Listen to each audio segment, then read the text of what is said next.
बिहार के जो सदर हैं प्रदेश अध्यक्ष अख्तर ईमान साहब, उनको पता नहीं था कि आप पार्टी ज्वाइन कर रहे हैं, उन्हें ओवैसी साहब ने बताया। नहीं, देखिए पता तो नहीं था शायद, लेकिन उनको बताया ओवैसी साहब कि देखिए ये अब हमारा अंग हो चुका है, अब पार्टी का ये सदस्य है। बहादुरगंज का विधायक बिका है, 6 करोड़ में बिका है। आपके ससुर इजार एसपी साहब, देखिए मेरा ससुर का जवाब मेरा ससुर देगा। 2020 के चुनाव में आपके खिलाफ ओवैसी साहब ने कई सभाएं की और उन सभाओं में कहा कि 20 साल में अगर 20 काम कोई किया है कांग्रेस के लोगों ने, और खासकर क्योंकि 15 साल उसमें आप रहे विधायक, तो आपके ऊपर तो गिना दे। अब आप हैदराबाद जाके क्या ये काम गिना के आए उनको कि 20 सालों में आपने क्या किया? ओवैसी साहब ने कोचाधावन में कहा था कि ये तेजस्वी से पैसा लिया और दुबई में जाके हैदराबादी बिरयानी का होटल खोल दिया। ओवैसी साहब झूठ बोल रहे हैं। नहीं, ओवैसी साहब झूठ नहीं बोल रहा है, ओवैसी साहब भी सही बोल रहे हैं। MIM तो बिल फाड़ के सदन में दिखाया। फाड़ने से बिल थोड़ी रुक जाता, उनके पास एक वोट है। इंडिया ब्लॉक का, पूरा इंडिया गठबंधन का तो वोट चाहिए ना। 2020 के चुनाव में नॉमिनेशन के बाद आपने कहा कि बीजेपी और MIM दोनों ही दंगाई पार्टी है और धर्म के नाम पर राजनीति करता है दोनों। अब इस बात से आप एग्री करते हैं? जावेद साहब 5 साल तक कहीं नहीं घुमा। इस बार हमने मंच से कहा था कि लोग आपको देख के वोट नहीं दे रहा है, जावेद साहब को देख के वोट नहीं दे रहा है, लोग कांग्रेस को वोट दे रहा है। तो सबसे पहली बात, हम आए हैं छोड़ने के लिए नहीं, हम रहने के लिए आए हैं। इसलिए ये सवाल मत पूछिए, मुझे आहत होता है, मुझे तकलीफ होता है। अंचल में जाइए तो बगैर पैसा का मोटेशन नहीं कटता है, आप रजिस्ट्री करने जाइए तो बगैर पैसा का रजिस्ट्री नहीं होता है। प्रत्येक केवाला में 500-1000 रुपया लेता है।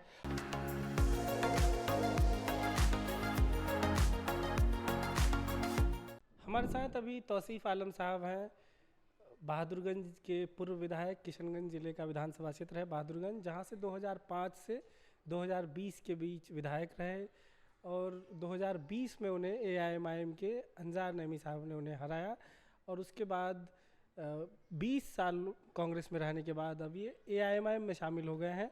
हुआ यूँ कि AIMIM से जीतने के बाद अंजार नईमी राजद में चले गए, क्योंकि राजद और कांग्रेस बिहार में गठबंधन में है, तो अब उस सीट पे ज़्यादा उम्मीद है कि राजद ही चुनाव लड़ेगी। तो ऐसे में तौसीफ साहब AIMIM में शामिल हो गए हैं और AIMIM ने इन्हें बहादुरगंज विधानसभा क्षेत्र से अपना उम्मीदवार भी घोषित कर दिया है। तौसीफ साहब, सबसे पहले हम जानना चाहेंगे पूरा ये सफ़र क्या रहा, कब से AIMIM के आप टच में आए, उनसे क्या बात हुई और कैसे आप कांग्रेस से AIMIM की तरफ गए? देखिए, सवाल है, कांग्रेस में हम थे, पहली बार हम निर्दलीय जीते, निर्दलीय जीतने के बाद फिर हम कांग्रेस में गए और कांग्रेस का मेरे ऊपर कोई देन नहीं था, कांग्रेस को हमने जीत करके उनके पास गए थे। तो खैर वो सवाल अलग है। कांग्रेस में रहते रहते ये जो वक्फ बिल, संशोधन बिल जो पास हुआ, वक्फ संशोधन बिल, इसमें देखे कि कांग्रेस सिर्फ पार्लियामेंट में वोट दे करके अपना प्राथमिकता पूरा किया। कोई भी बड़ा लीडर, राष्ट्रीय स्तर का हो या राहुल गांधी हो, प्रियंका गांधी हो, खड़गे जी हो, कभी ये नहीं बोला कि वक्फ संशोधन बिल जो पारित हुआ है ये मुसलमानों के खिलाफ है। नहीं, ऐसा तो बोल रहे हैं वो लोग, सदन से लेकर सदन के बाहर भी बोल रहे हैं। देखिए, सदन में एक इमरान प्रतापगढ़ी जी बोल रहे हैं और जावेद साहब बोल रहे हैं, जो मुस्लिम लीडर है वो लोग बोल रहे हैं, वो मुसलमान के नाते बोल रहे हैं। पार्टी लेवल से कहीं ये पदाधिकारी नहीं बोला कि मैं पार्टी के तरफ से बोल रहा हूं कि वक्फ संशोधन बिल जो पारित हुआ है ये मुसलमानों के खिलाफ पारित हुआ है। तो हमने देखा कि ये वक्फ संशोधन बिल अगर जैसे पारित हो गया, अगर लागू हो जाता है तो हमारा कब्रिस्तान छीने जाएंगे, हमारे मदरसा छीने जाएंगे, हमारे ईदगाह छीने जाएंगे, हमारे मस्जिद छीने जाएंगे, हमारे दरगाह छीने जाएंगे, तो भाई हम कहाँ रहेंगे। इसलिए हमने देखा कि नहीं, ये पार्टी मुसलमान का वोट तो लेता है, मुसलमान को वोट बैंक समझता है, मुसलमानों को टिश्यू पेपर समझ करके इस्तेमाल करता है। इसलिए हमने कांग्रेस से आहत होकर के हमने MIM ज्वाइन किया, क्योंकि सारे नेता जो हैं, यादव का कोई नेता बना हुआ है, कोई आदिवासी का नेता बना हुआ है, कोई हरिजन का नेता बना हुआ है, कोई ब्राह्मण का नेता बना हुआ है, कोई पिछड़ी जाति का बना हुआ है, कोई सिख जाति का बना हुआ है, सारे लोगों का लीडरशिप नेता है। तो हम मुसलमानों का लीडरशिप मुसलमान क्यों नहीं? हमने दिल में सोचा कि नहीं, हमारा भी लीडरशिप मुसलमान होना चाहिए। लेकिन कांग्रेस ने जैसे किसी बिल को, किसी को, कानून को रोकने के लिए आपको वोट का मायने रखता है कि कितना वोट आप उसके खिलाफ करते हैं। कांग्रेस और उसकी जो गठबंधन की जो भी साथी हैं, इंडिया अलायंस के जो भी लोग हैं, सब ने तो वक्फ का विरोध ही किया है जम के। तो फिर ये डिफरेंस कहाँ है? अगर एआईएमआईएम भी विरोध कर रही है तो इंडिया ब्लॉक के लोग भी कर रहे हैं, कांग्रेस के लोग भी कर रहे हैं। नहीं, एमआईएम तो बिल फाड़ के सदन में दिखाया। बिल फाड़ने से बिल थोड़ी ना रुक जाता, उनके पास एक वोट है। इंडिया ब्लॉक का, पूरा इंडिया गठबंधन का तो वोट चाहिए ना विरोध के लिए। वही एक वोट है जो हमारे हिंदुस्तान के, जो हम लोग अनपढ़ हैं, हम लोग नहीं जानते थे कि वक्फ संशोधन बिल क्या होता है। ओवैसी साहब ही एक ऐसा लीडर है जो हम लोग तक जानकारी पहुंचाया कि हमारे ये कानून लागू हो जाने से क्या क्या होने वाला है। सिर्फ लोकसभा में वोट कर देने से विरोध में, इसमें पता नहीं चलता है ना, क्योंकि लोकसभा कोई देखता नहीं है। बहुत ऐसे पढ़े लिखे हैं, 10%, 15%, 20% लोग ही लोकसभा देखता है। बाकी तो आम नागरिक को कोई जानकारी ही नहीं है कि लोकसभा में क्या होता है, क्या ये कानून पारित होगा तो क्या होगा। तो हम लोगों को अभी जानकारी हुआ है, हमारे जैसे लोगों को, जैसे हम लोग क्षेत्र में जाते हैं तो लोग बोलता है कि ये संशोधन बिल जैसे पास हुआ है, वक्फ संशोधन बिल, इसमें तो हमारा मदरसा चले जाएंगे, कब्रिस्तान चले जाएंगे, मस्जिद चले जाएंगे, ईदगाह चले जाएंगे, दरगाह चले जाएंगे, कहीं ऐसा ना हो कि हमारा सब प्रॉपर्टी छीन ले। तो ये अभी जानकारी हुआ है, इसीलिए हम चाह रहे हैं कि नहीं भाई, सबका लीडरशिप है तो हमारा भी एक मुसलमान लीडरशिप होना चाहिए। जो असदुद्दीन ओवैसी साहब लड़ाई लड़ रहा है, और वो सिर्फ मुसलमान का बात नहीं करता है। पुलवामा में हमला हुआ तो ओपनली बात किया कि आतंकवाद होता है, आतंकवाद का ना कोई जात होता है, आतंकवाद को आतंकवाद के तरह जवाब देना चाहिए, उसके लिहाजा में उसको जवाब देना चाहिए।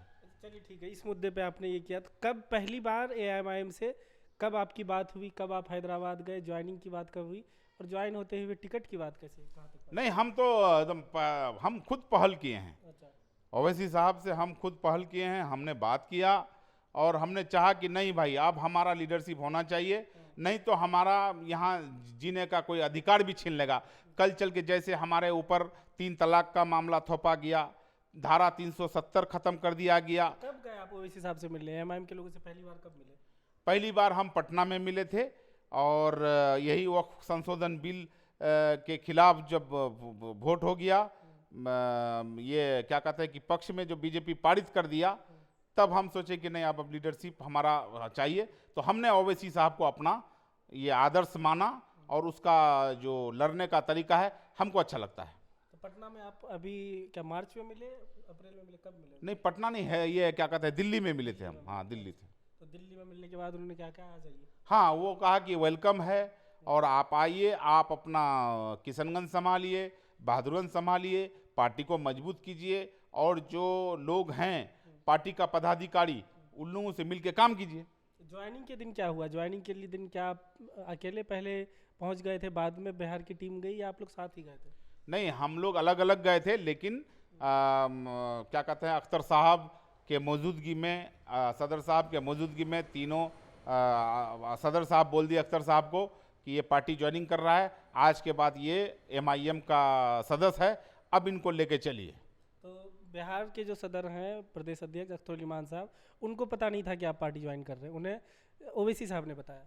नहीं, देखिए, पता तो नहीं था शायद, लेकिन उनको बताया ओवैसी साहब कि देखिए, ये अब हमारा अंग हो चुका है, अब पार्टी का ये सदस्य है, अब इनको लेके हम लोग एक साथ काम करना है। तो इनको कुछ तकलीफ नहीं हुई यहाँ के लोगों को कि आप सीधा हैदराबाद से जाके बात कर लिए, यहाँ के लीडरशिप से बात नहीं? नहीं, तकलीफ क्या होगा, उनको खुशी होगा कि एक भाई उनको साथ मिला है, क्योंकि एमएलए हम जब थे तो साथ में रहने का मौका मिला था, तो उनका और मेरा ताल्लुकात बहुत अच्छा है। ऐसे भी मेरा जहाँ ससुराल है, उनके बगल में उनका घर है, तो हम लोग ससुराल की तरफ से हम उसको ससुर मानते हैं।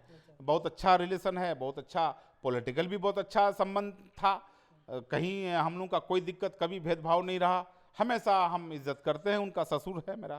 तो फिर ज्वाइन करते ही टिकट की बात कहाँ से आई? पार्टी ने ये नहीं बोला कि पहले जाके आप फील्ड में तैयारी कीजिए, फिर किसको टिकट दिया जाएगा तय कीजिए, या मतलब ज्वाइन होते ही टिकट दे देना, है तो बहुत ही कम देखने को मिलता है? नहीं, ये तो पार्टी घोषणा कर दिया, तो अब उसमें तो अच्छी बात है ना, मेरे लिए तो अच्छी बात है। हम पार्टी ज्वाइन किए, वो घोषणा कर दिए, मैं सदर साहब का शुक्रगुजार हूँ, अख्तर साहब का शुक्रगुजार हूँ, जो उन लोगों ने दोनों मिल करके हमारा टिकट घोषणा किया है, मैं उन लोगों का तहे दिल से शुक्रिया अदा करता हूँ। आपको टिकट दिया जाएगा ये भी सदर अख्तर ईमान साहब को पता था पहले से, या वहाँ जाके ही पता चला? नहीं, अब पता था नहीं था ये तो नहीं कह सकेंगे, लेकिन वहाँ जो सदर साहब घोषणा किए, दोनों सदर यानी बिहार के सदर अख्तर साहब और असदुद्दीन ओवैसी साहब दोनों मिल के फैसला लिए। पार्टी की तरफ से कोई शर्त आपके ऊपर रखा गया है कि ये चीज़ें करें ये ना करें, या क्योंकि पार्टी का एक्सपीरियंस पुराना अच्छा नहीं रहा है, लोग जीत कर चले गए, तो आपके तरफ क्या किसी तरह का एफिडेविट बनवाया गया या कुछ और करवाया गया? नहीं नहीं, कोई बात नहीं। अपना जब से मैं राजनीति कर रहा हूँ, निर्दलीय जीत करके कांग्रेस में गया तो रेगुलर रहा 20 साल, तो देखा कि नहीं भाई आदमी का छवि ठीक है, आदमी जहाँ आ गए तो आ गए, इसमें काहे भागने का कोई सवाल ही नहीं पैदा होता है। अब मान लीजिए मेरा विधायक क्या कहते हैं अंजार नईमी साहब अगर बिक गए तो उसका जवाब तो वो देंगे क्यों बिके, क्यों चले गए। तो ऐसा तो कोई नहीं है कि एक आदमी अगर कोई खराब हो जाता है तो उस विधानसभा का सब कोई खराब हो गया। ये बात सही है, इसमें सच्चाई है कि अंजार साहब बिके हैं, बहादुरगंज विधानसभा को बेच दिए हैं, राजद के पास बिक गया है, और अंजार साहब जिस पार्टी से जीते हैं उस पार्टी को ही बदनाम कर रहे हैं। तो उसका बात उसके पास है और आप उसका जवाब उससे ले सकते हैं। लेकिन ये सही है कि अंजार साहब अपने आप को राजद में जाकर के बिक गए हैं। अंजार साहब ही बिके या चारों लोग बिके हैं? मैं दूसरे का बात तो नहीं कर सकता हूँ कौन बिका नहीं बिका, लेकिन अंजार साहब के बारे में मैं जानता हूँ कि राजद के पास बिक गया है। ओवैसी साहब ने बोला था कि 1-1 करोड़ में बिके, बहुत सस्ता बिक गए इनको, और ये कहना था और महंगा रेट लगाना था। आपको लगता है 1 करोड़ में ही बिके? नहीं, हम जो इलाके में सुनते हैं, इलाके में जो चर्चा है मेरे विधानसभा में, तो ये सुने हैं कि 6 करोड़ में अंजार साहब बिका है राजद के पास। और आपके ससुर इजहार रश्फी साहब कितने में बिके? देखिए, मेरा ससुर का जवाब मेरा ससुर देगा। मेरा राजनीतिक मेरा ससुर से कोई रिश्ता नहीं है। मेरा रिश्ता मेरा ससुर है, ससुर है, इसमें कोई दो राय नहीं है, लेकिन राजनीतिक उनका मामला उनके साथ है। ओवैसी साहब ने कोचाधावन में कहा था कि ये तेजस्वी से पैसा लिया और दुबई में जाके हैदराबादी बिरयानी का होटल खोल दिया। तो आप ओवैसी साहब की बात को सही मानते हैं कि नहीं? देखिए, ओवैसी साहब बोले हैं ये तो हमने नहीं सुना है। ओवैसी साहब ने बोला? नहीं, हमने सुना नहीं है, हमने देखा नहीं है। इस बारे में कोई टिप्पणी नहीं करेंगे। मेरा ससुर का जवाब मेरा ससुर देंगे।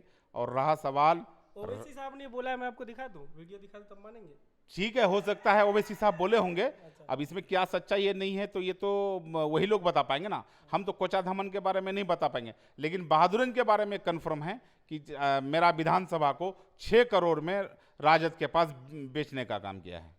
बाकी लोगों के बारे में आपको नहीं पता? बाकी लोगों के बारे में मुझे पता नहीं। घर की बात तो ज्यादा पता होगी ना कि घर के लोग कितने में बिके हैं? नहीं, ऐसा बात नहीं है। देखिए, अब पैसा आया है तो आपको पता होगा ना कि घर में 6 करोड़ आ रहा है तो पता होगा। अब देखिए, सवाल है ससुर दामाद का मामला है।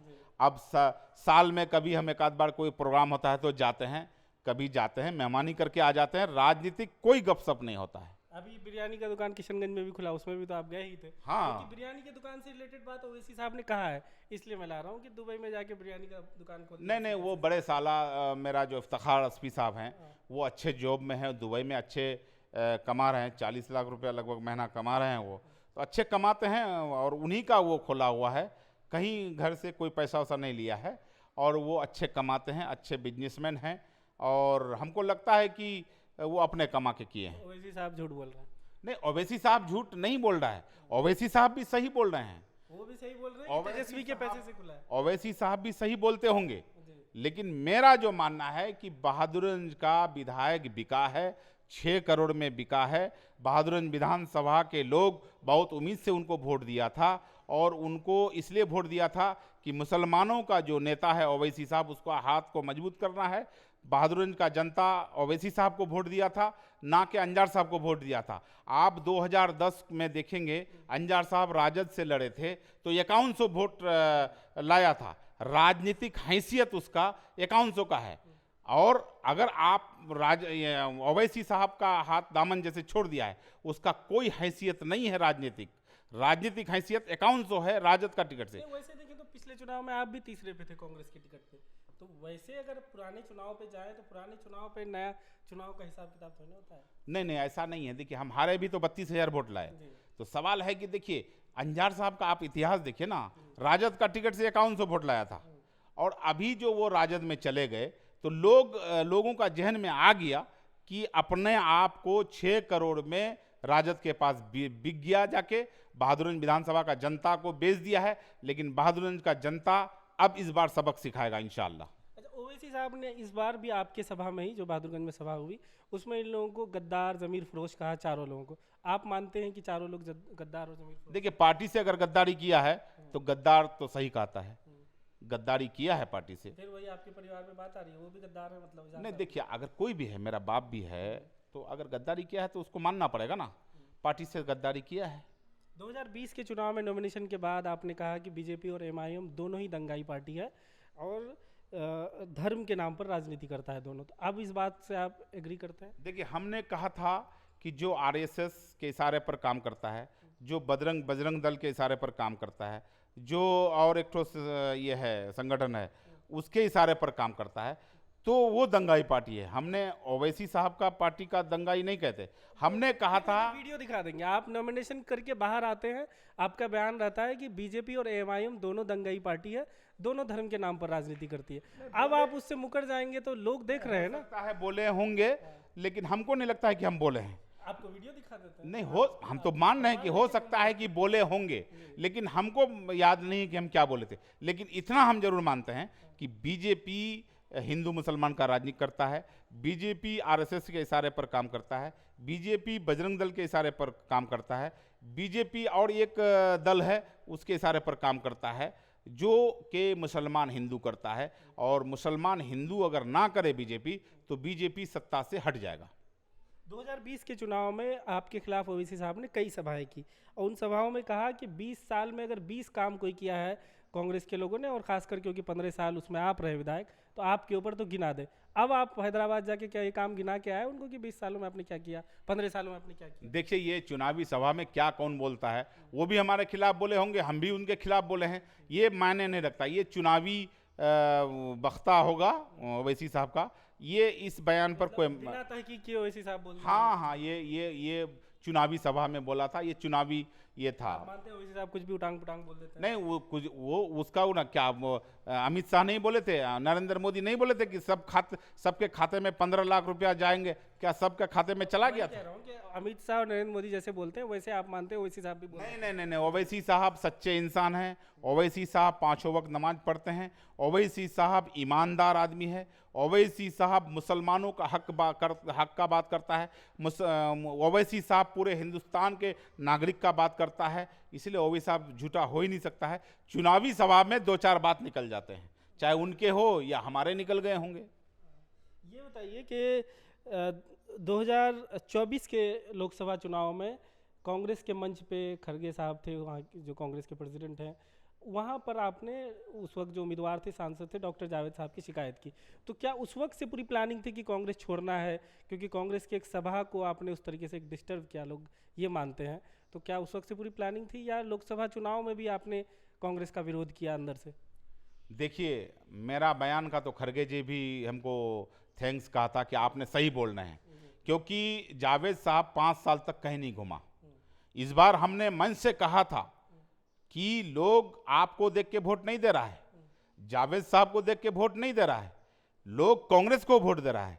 इसीलिए कांग्रेसी जितना लोग होता है सबको बेइज्जती उठाना पड़ता है। हम लोग जहां जाते थे वही बोलता था लोग कि भाई आपका कैंडिडेट नहीं घूम रहा है, आपका कैंडिडेट कोई काम नहीं कर रहा है, आपका कैंडिडेट एएमयू का शाखा में पैसा नहीं दिला पा रहा है, आपका कैंडिडेट क्या कहते हैं कि ये सुरजापुरी बिरादरी को आरक्षण नहीं दिला पा रहा है, आपका कैंडिडेट इस क्षेत्र में जो उद्योग लगना चाहिए किशनगंज में कोई उद्योग लगा नहीं पा रहा है। तो हम लोगों को सुनना पड़ता है। इसलिए हम खड़गे जी के मंच में कहा था कि आप लोग जावेद साहब को वोट मत दीजिए, आप लोग कांग्रेस को वोट दीजिए। हमने रास्ता दिखाने का काम किया था, हमने कांग्रेस का विरोध नहीं किया था, हमने जावेद साहब का विरोध किया था कि जावेद साहब क्षेत्र जीत के जब जाते हैं तो क्षेत्र में नहीं आते हैं। हमने जावेद साहब का खिलाफ किया था। 2024 के लोकसभा चुनाव में आपने किसका साथ दिया था, कांग्रेस या एमआईएम? हमने कांग्रेस ही था उस समय, कांग्रेस को वोट दिया था और एक सच्चा सिपाही की तरह हमने पूरा लोकसभा का दौरा किया था। आपके भाई ठाकुरगंज से एमआईएम के टिकट मांग रहे हैं, एमआईएम ज्वाइन भी कर लिए, फैयाज साहब पूर्व चेयरमैन। आपको क्या लगता है कि एमआईएम को ठाकुरगंज से उनको टिकट देना चाहिए? नहीं, ठाकुरगंज से टिकट नहीं मांग रहा है। अच्छा। वो तो प्रत्याशी लिख के पोस्टर सोशल मीडिया में वायरल हो रहा है उनके लोग। नहीं नहीं नहीं, प्रत्याशी तो वो है ठाकुरगंज से, वो समाजवादी पार्टी से ठाकुरगंज से लड़ रहा था। और इस बार हम जो पार्टी में आए हैं उनको भी लेके साथ में आए हैं। पार्टी अगर जरूरत समझेगा तो ठाकुरगंज से लड़ाएगा, लेकिन ऐसा कोई ये नहीं नियत में नहीं है कि ठाकुरगंज से प्रत्याशी के तौर पर उसको शामिल किया गया है। हाँ ये बात है, पार्टी अगर लड़ाएगा तो उसको लड़ाएंगे, पार्टी अगर कहेगा कि नहीं भाई आपको नहीं लड़ना है तो नहीं लड़ेगा। फिर लोग नहीं कहेंगे कि एक ही परिवार में सब कुछ चला जा रहा है, बहादुरगंज से आप लड़ रहे हैं, आपके भाई ठाकुरगंज से लड़ रहे हैं। ये बात आप लालू जी से पूछे ना, लालू जी अलग पोस्ट में है, लालू जी का बेटा 2 पोस्ट में है, लालू जी का बेटी अलग पोस्ट में है। लालू जी से पूछे ना कि कितना वादा में है। तो ऐसा ही आप लोग राजद की तरह बनना चाह रहे हैं, मतलब वैसे ही परिवार? ऐसा नहीं है, वो इस जिला का जिला अध्यक्ष है। भाई भाई भाई होता है। जिला अध्यक्ष किस चीज के? जिला चेयरमैन। चेयरमैन रहे? अच्छा, अभी है। अभी प्रेजेंट मेरा भाभी है, 2 टर्म वो खुद रहे, तो वो तो अलग राजनीतिक करता है ना भाई। हम अलग राजनीतिक करते हैं, वो अलग राजनीतिक करता है। तो भाई होना कोई गुनाह नहीं है, भाई है और भाई रहेगा इंशाल्लाह। अब रहा सवाल कि राजनीतिक में अगर पार्टी उसको जरूर समझेगा तो लड़ाएगा। कुछ लोग एआईएमआईएम के आपके पार्टी में शामिल होने से, टिकट देने से नाराज हो गए, उनसे आपने संपर्क किया, उनको मनाने की कोशिश की, या आपने उनको जाने दिया? नहीं, जाने नहीं दिए हैं, सबके संपर्क में हैं। मैं तो सोचता हूं कि सब मान जाएं, इंशाल्लाह मान ही जाएंगे। अब कुछ लोग, देखिए आप सवाल है कि एक विधानसभा में 2 4 5 प्रत्याशी रहते हैं, एक ही आदमी को टिकट मिलेगा, तो 5 आदमी दावेदार है, एक आदमी को अगर मिल गया तो 4 आदमी थोड़ा नाराज होगा ही। अब इंशाल्लाह हम लोग मनाने में हैं, इंशाल्लाह मान जाना चाहिए। अगर पार्टी हित में अगर सोचता है तो मान जाना चाहिए, अगर पार्टी हित में नहीं सोचता है तो फिर अब उसको कौन समझाए। मासूम रजा साहब से आपकी बात हुई? नहीं, मासूम रजा से बात नहीं हुआ है। वो तो हमारा मीता जो लोहगड़ा में है, तौसीफ साहब, वो हमारा मीता है, वो हम भाई मानते हैं उनको। उनसे बात हुआ है और उनको हमने कहा है कि देखिए भाई, आप लोग पहले पार्टी करते थे, आपको टिकट नहीं मिला अलग बात है, और हमको टिकट का घोषणा किया, आप लोग हमारा साथ दीजिए। तो हमारा मीता हमको आश्वासन दिया है कि नहीं नहीं, हम पार्टी में रहेंगे। और हमने कहा है कि मासूम बाबू को भी समझाइए, और मासूम बाबू भी पार्टी में रहे, पार्टी का बिहार लेवल पर पद में है। तो पार्टी का गरिमा को मजबूत करने के लिए अगर पार्टी कोई फैसला ले लिया है तो आपको एक्सेप्ट करना चाहिए। 15 साल बहादुरगंज के लोगों ने अब आपको देखा, 15 साल मौका दिया, अब आप क्या नया करना चाह रहे हैं बहादुरगंज में? आप लोगों से क्या वादा कर रहे हैं इस बार? देखिए, हम कोई भी इलेक्शन वादा करके नहीं जीते हैं, लेकिन इस बार मेरा मनसा है कि 4 टर्म रहे, हमको अब एमएलए बनने का शौक नहीं है। अब हम एमएलए बनेंगे तो अब मेरा कार्यकाल हम अपने आप को पब्लिक के हवाले सुपुर्द कर देंगे। अब जो भी जिंदगी बचा हुआ है, अब हम सोचते हैं कि लोग मेरे ऊपर अगर विश्वास करेगा तो हम लोगों के प्रति हम अपने आप को वफ़ कर देंगे। और जो हमारे क्षेत्र में जो काम है, सुरजापुरी बिरादरी को आरक्षण नहीं मिल पाया है आज तक। हमारे क्षेत्र में जो क्या कहते हैं कि उद्योग, जो बड़ा उद्योग नहीं है, हमारा लोग पंजाब, हरियाणा, मद्रास, बम्बई, गुजरात जाके खटने के लिए जाता है। तो हम चाहते हैं कि बड़ा उद्योग यहाँ खुले तो हमारा लोग यहीं रोजगार पाएंगे। और तीसरा, जो हमारा गरीब लोग, यहाँ हमारे इलाके के लोगों को जो कैंसर होता है, कैंसर के लिए बम्बई जाना पड़ता है, हम लोग भेजते हैं और बहुत मुश्किल होता है, किसी के पास भाड़ा नहीं होता है, किसी के पास इलाज का पैसा नहीं होता है, तो बड़ा मुश्किल होता है। अगर मौका मिला तो इंशाल्लाह बड़ा हॉस्पिटल एक ठो कैंसर का हम किशनगंज, बहादुरगंज, ठाकुरगंज या कोचाधमन, यानी अपना किशनगंज में, जिला में एक खुलवाएंगे। चाहे इसके लिए जिस सरकार से हम लोगों को लेना पड़े, जब केंद्र सरकार से लेना पड़े, बिहार सरकार से लेना पड़े, बड़ा हॉस्पिटल हम खुलवाएंगे इंशाल्लाह। पिछले बार ओवैसी साहब ने भी इतने बड़े बड़े वादे किए थे और ऐसे ही 5 सीट जीते, लेकिन ज़्यादा कुछ ज़मीन पे दिख नहीं रहा है, तो इस बार लोग कैसे भरोसा करेंगे? देखिए, अब सवाल है कि आप मैं मीडिया में हैं, आपसे मैं मीडिया वाला बहुत उम्मीद किया हुआ है कि भाई हम आज बिहार लेवल पर है तो हम इंडिया लेवल पर इसको बनाएंगे, लेकिन जब आप छोड़ ही देंगे तो आपको कैसे बनाएगा? पूरे लोग जो ओवैसी साहब का जो कैंडिडेट थे जीते हुए, ये लोग अपने आप को बेचने का काम किया, जो वादा किए थे वो पूरा नहीं कर पाया। अगर रहते तो निश्चित लोकसभा सीट जीतते और निश्चित लड़ाई लड़के केंद्र सरकार से ये सब वादा पूरा करवाता। अब आप लोगों को कैसे भरोसा दिलाएंगे? क्योंकि एक बार जब कोई आदमी धोखा खा जाता है तो बड़ा सतर्क हो जाता है वो। पिछले बार लोगों ने बदलाव के नाम पर ओवैसी साहब की बातों पे भरोसा किया, अब आप कैसे भरोसा दिलाएंगे कि आप नहीं जा रहे हैं छोड़ के? क्योंकि जितने लोगों से वहाँ बहादुरगंज इलाके में बात होती है, आपके जो करीबी समर्थक भी वो कहते हैं नहीं जाएंगे तो है ही, हम लोग हैं साथ में, लेकिन एमआईएम छोड़ के जीतते ही जाएंगे ये भी। आप कैसे भरोसा दिलाएंगे? देखिए, हम एक ही चीज़ देखिए, मेरा जनता मेरे ऊपर विश्वास है, क्योंकि कांग्रेस में जब गए तो डंके के चोट में रहे, कहीं इधर उधर नहीं गए। और इंशाल्लाह एक मुसलमान का बच्चा के नाते मैं बोलता हूं कि इंशाल्लाह मैं रहूंगा तो ये मैं ही रहूंगा। इंशाल्लाह अपने तरफ से कोई चीज़ का कमी होने नहीं दूंगा। हाँ, पार्टी अगर हमको निकाल दे तो ये बात मैं नहीं कर सकता हूं, लेकिन इंशाल्लाह मैं यकीन दिलाना चाहता हूं कि मैं रहूंगा तो एमआईएम में रहूंगा। अब राजनीति करूंगा तो एमआईएम से राजनीति करूंगा, क्योंकि सारा जाति का लीडरशिप है, मुसलमान जाति का लीडरशिप नहीं है।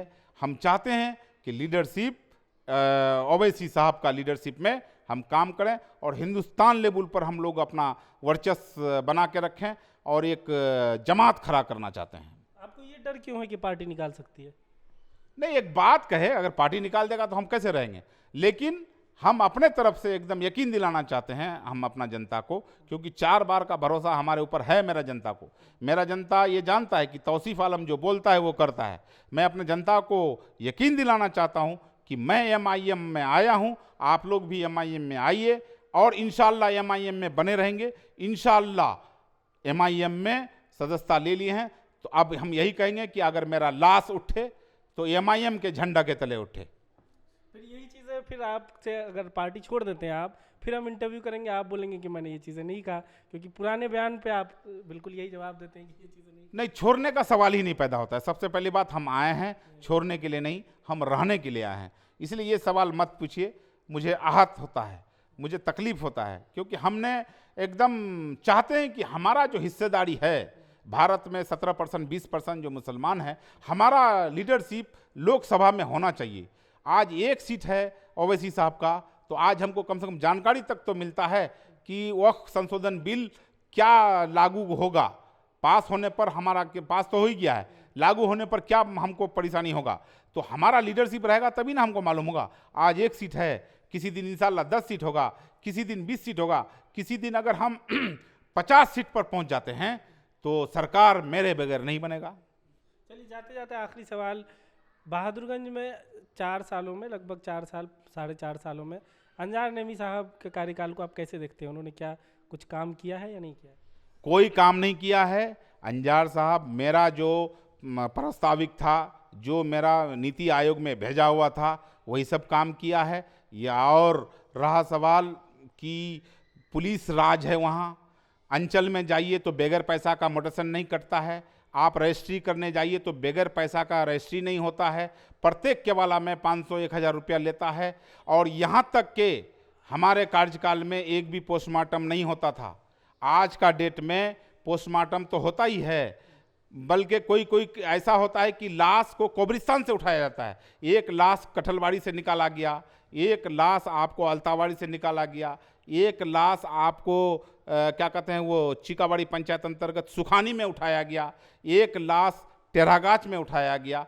इस तरह से मतलब उठाया जा रहा है। और किस तरह के मामलों में लाश को उठाया जा रहा है, क्या है मामला? देखिए, झूठा मामला हो जाता है ना, कोई भी मान लीजिए, पुलिस को अगर कोई जांच करना है तो पोस्टमार्टम करना पड़ेगा ना इसमें। देखिए ऐसा है कि हम लोग जानते हैं कि पानी में डूब के मर गया, तो हम लोग तो देख रहे हैं ना कि पानी में डूब के मर गया।